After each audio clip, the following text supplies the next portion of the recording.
요즘 한일 양국 관계가 심상치 않습니다. 1965년 한일 수교 이후 최악의 상황이란 말까지 나오고 있습니다. 위안부 합의는 졸속 매국 논란 끝에 사실상 파기 상태에 있고요. 일제 강제징용자에 대한 우리 대법원의 배상 판결을 둘러싼 일본의 반발, 그리고 일본 초계기의 위협 비행 논란 등 갈등이 끊이지 않고 있습니다.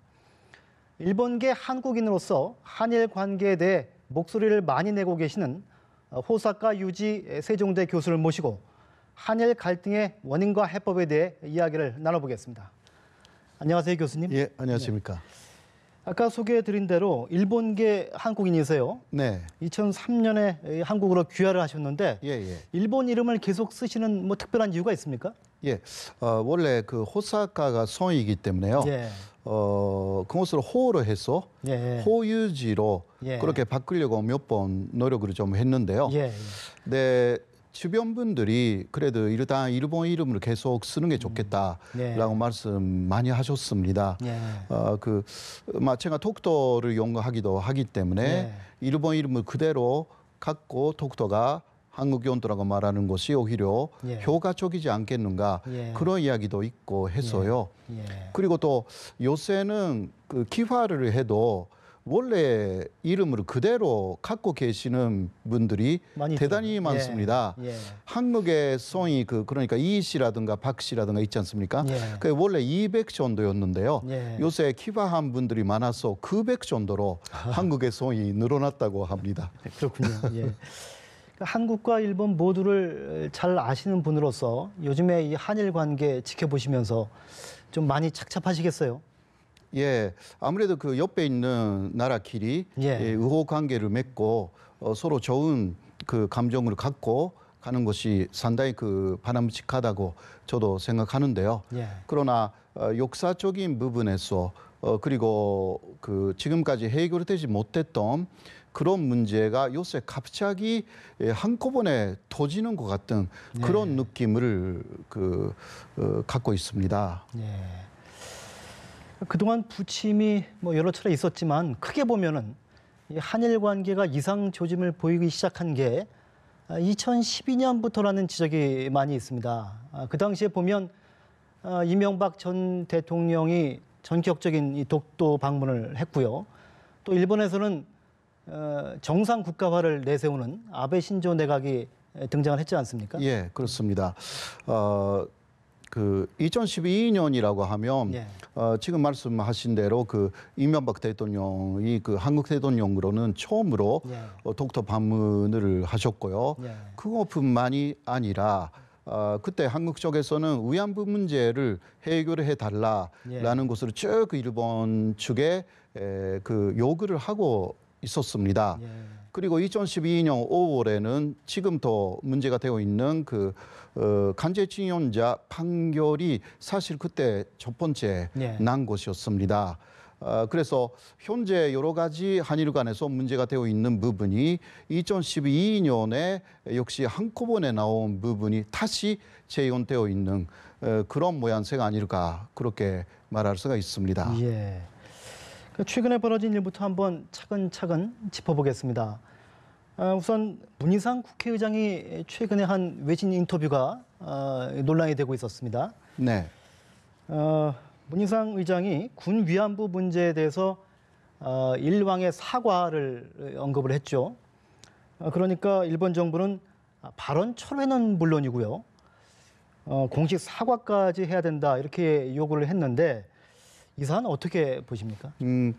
역시 그 문희상 의장님이 계속 이것은 10년간 계속 갖고 있었던 자신의 지론이다, 자신의 생각이다 이런 식으로도 이야기를 계속 하고 계시고요. 그러니까 사과할 의사는 전혀 없다 그렇게 이야기를 했습니다. 네, 일본 쪽에서는 지금 아주 강하게 처음은 강하게 반발을 했습니다만은 지금은 그렇게 강하게 하지 않도록 하고 있는 그런 상황을 조금 볼 수가 있습니다. 약간 조절이 있는 것 같습니다. 그래서 이쪽에서도요. 예를 들면 그 일본 쪽에서는 무힌상 의장이 그 일본 히로히토가 그 전쟁 범죄자가 아닌가. 그 아들이 지금 아키히토가 지금 그 아들이기 때문에 그분이 사과를 하며 효과가 있는 것이 아닌가 이런 그 이야기를 했다고 일본 쪽에서 보도가 있었습니다. 그러나 바로 그 히로히토에 대해서 전쟁 범죄자라고 하면 일본 내 우익들이 엄청나게 그 화를 내가지고 활동을 하기 시작하는 거죠. 그래서 이쪽에서 그 부분을 부정했습니다. 그런 말을 하지 않았다라고 해서 그렇게 해서 이제 조금 조절 국면에 들어가 있는 것이 아닌가 그렇게 생각됩니다. 그러니까 문희상 국회의장이 위안부 사안에 있어서 이 가장 기본적인 문제는 딱 하나다고 하면서 진정 어린 사과를 얘기를 했어요. 그런데 일본 총리의 이 진정 어린 사과가 그렇게 어려운 이유가 대체 뭔가요? 그거는 뭐 말하기 시작하면 굉장히 그 많은 이야기를 해야 되는데요. 근데 이게 진정 어린 사과 플러스 더 중요한 것은 일본 쪽에서 법적 책임을 인정하는 것입니다. 이게 본질이고요. 법적 책임을 인정하지 않고 마음으로부터의 사과를 한다. 이거 해도 안 됩니다. 그렇죠. 바로 법적 책임이라는 것은 일본에 죄가 있다라는 것을 인정하는 행위이기 때문에 그거 하지 않고 그냥 사과만 하고 다 마무리하려고 하는 이것을 사실 일본이 계속 해왔습니다. 그렇게 해서 그 인도적인 차원에서의 도움을 줄 수가 있다. 이거는 안 되는 말이고 법적인 거하고 상관이 없는 얘기죠. 법적 책임을 인정하여서 배상금도 내고 사과도 해야 되는 것입니다. 이 부분이 사실 현재까지 일본은 계속 고조를 해왔던 것이기 때문에 이번에 사실상 그 일왕이 한국에 와서 그렇게 그 마음으로부터의 사과를 한다 하더라도 법적 책임을 인정하지 않으면 그거 다시 똑같은 이야기가 되는 것입니다. 그래서 무희상 의장의 그 말씀은 일단 심정적으로 이해는 할 수가 있습니다만은 일왕의 위치 자체가 그러한 천치적인 활동을 할 수 없는 산진적인 위치이기도 하기 때문에 역시 그 개인의 신념에 의한 발언이다. 그런 식으로 우리는 이해해야 될 것 같고 그런 식으로 아마 일본 쪽에서도 현재는 이해하려고 하고 있는 것 같습니다. 극과 대 극과의 대립으로 가지 않도록 양쪽에서 조금 조절을 하고 있는 그런 것을 좀 알 수가 있습니다. 이 일본군 위안부 문제에 대해서 법적인 책임을 일본 정부가 인정하지 않는다고 하면 그동안 이 위안부 강제 동원 사실 자체도 아예 인정을 안 해왔었나요? 1993년에 코노 담화에서는 그 일부 인정한 거죠, 사실. 그러나 그 이후에 실제적으로 법적 책임을 인정한다라는 말을 쓰지 않았습니다. 그러니까 일부 강제 동원, 강제 연행 이것을 인정했지만 그것은 사실상 중간에 있었던 업자들이 많이 했다라는 식으로 책임을 넘긴 부분이 좀 있었고 그리고 그 2015년쯤에는 현재 아베 정권이 그 고노 담화를 검증하면서 사실상 사문서화 시켜버렸습니다. 이러한 좀 경위가 있어서 그래서 현재 아베 정권에서는 법적 책임을 절대 인정하지 않는 대세로 그렇게 계속 오고 있는 것입니다. 그렇군요. 이거 상당히 안 좋은 부분이죠. 얼마 전 그 위안부 피해자로 이 문제 해결을 위한 운동의 중심에 섰던 김목동 할머님이 돌아가셨어요. 이제 정부에 등록된 그 위안부 피해자는 23분밖에는 남지 않았는데요. 2015년 한일 위안부 합의가 우리 정부의 화해치유재단 해체로 인해서 이제는 껍데기밖에 남지 않았습니다. 교수님이 생각하시는 이 한일 위안부 문제 해법 어떤 걸 가지고 계십니까?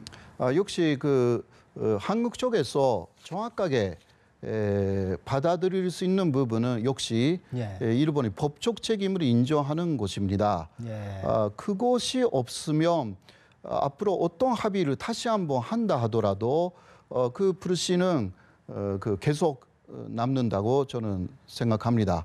그러니까 일본 쪽에서 법적 책임을 인정하느냐라는 부분인데 그게 현재와 같은 아베 정권이면 아베 정권 같은 역사 수존주의 정권이면 상당히 어렵고요.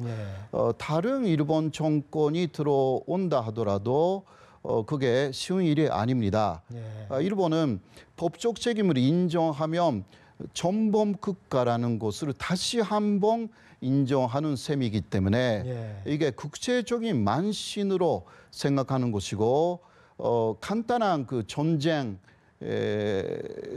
전투 행위가 아니라 위안부 문제라는 것은 죄가 없는 여성을 사냥해가지고 손노예로 삼았다라는 이것은 정말 누가 봐도 절대 용납할 수 없는 내용이기 때문에 일본은 절대 그것은 하지 않았다는 식으로 계속 거짓말을 하면서 법적 책임을 피하려고 하는 거죠. 근데 이 부분을 그러니까 2015년에 12월 28일에 한일 위안부 합의를 했을 때 그러니까 애매하게 해버렸죠. 법적 책임을 인정하지 않았습니다. 그때도. 그냥 책임을 통감한다. 이런 말로 15개만 내고 끝내려고 한 것이고 이쪽에 한국 정부는 그것을 받아들이려고 했던 것이기 때문에 이게 실수였다고 할 수밖에 없죠.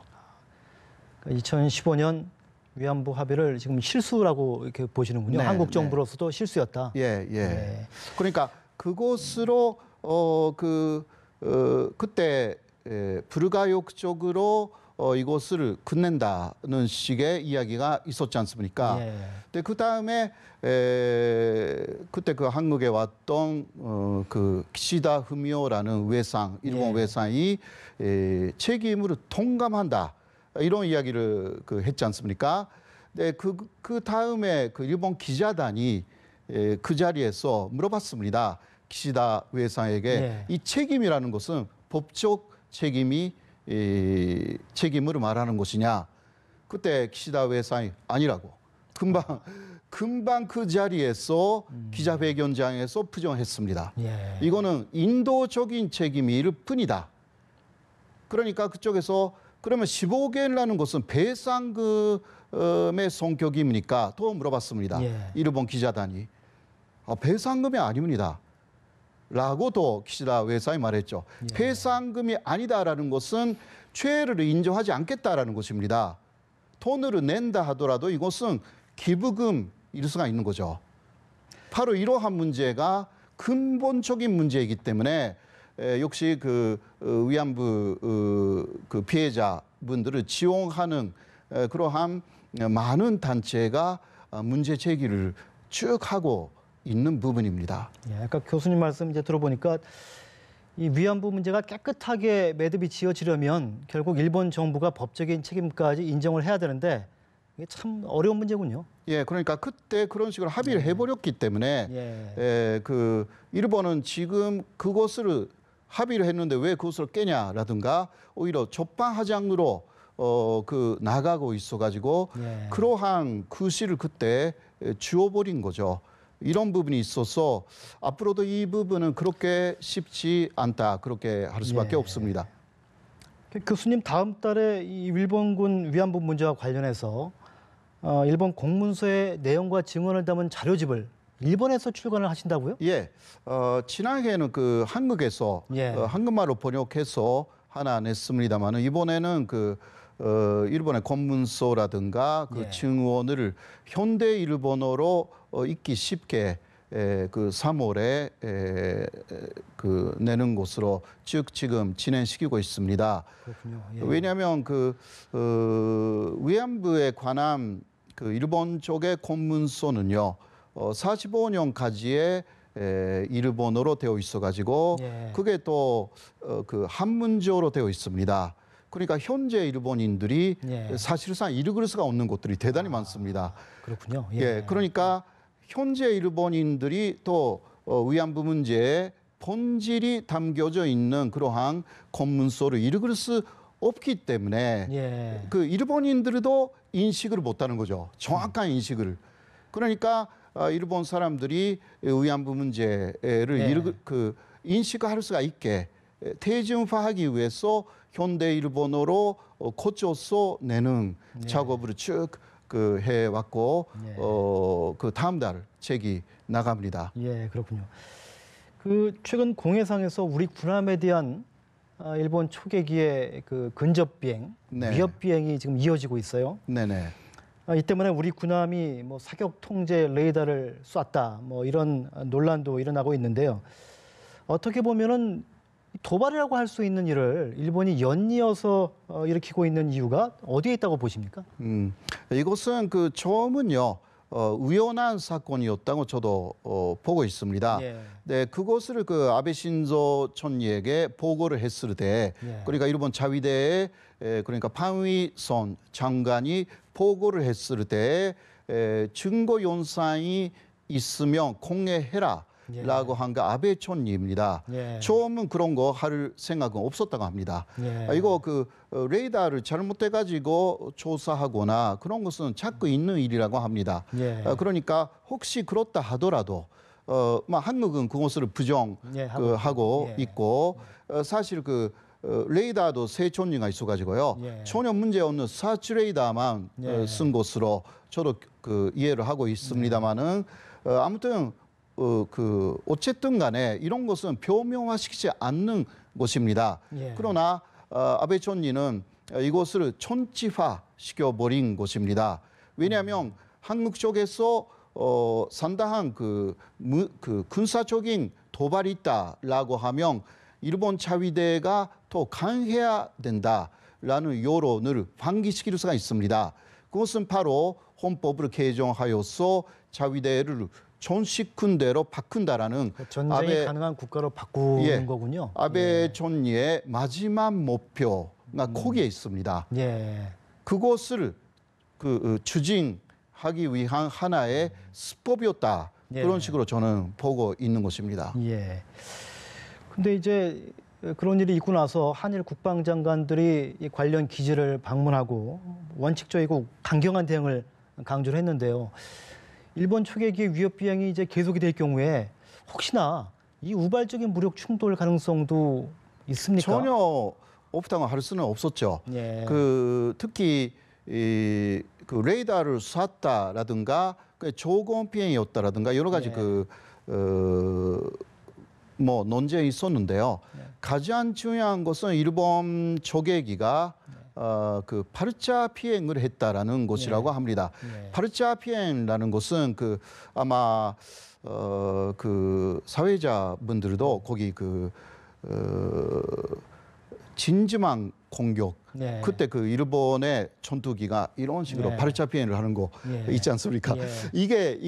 이것을 이번에 한 것입니다. 이것은요 일반 국가에는 하지 않는 비행 대세이고 그것을 공격하는 그 비행 대세라고 합니다.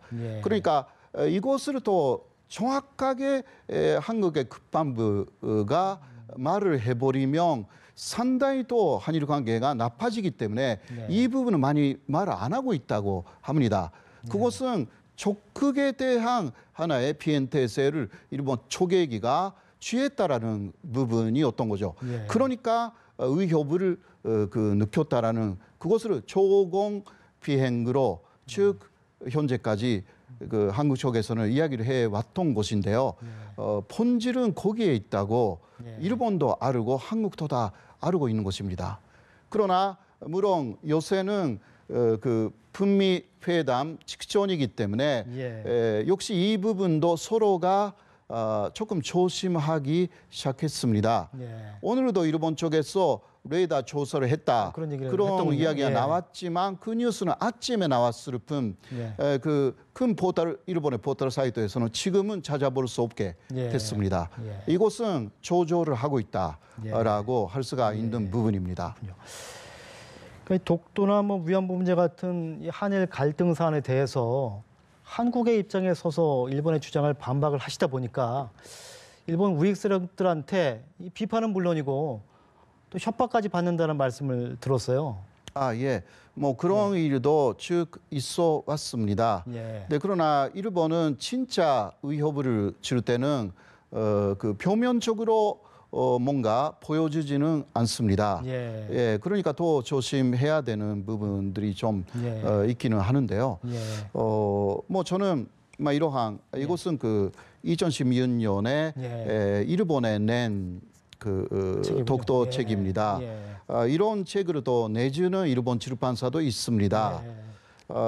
이것은 또 한국에서 낸 그 초등학교, 중학교용 그 독도 교과서인데요. 이것은 한국어뿐만이 아니라 영어, 일본어, 중국어도 냈습니다. 이런 식으로 독도에 관해서 많은 연구 그리고 책을 쭉 내왔습니다.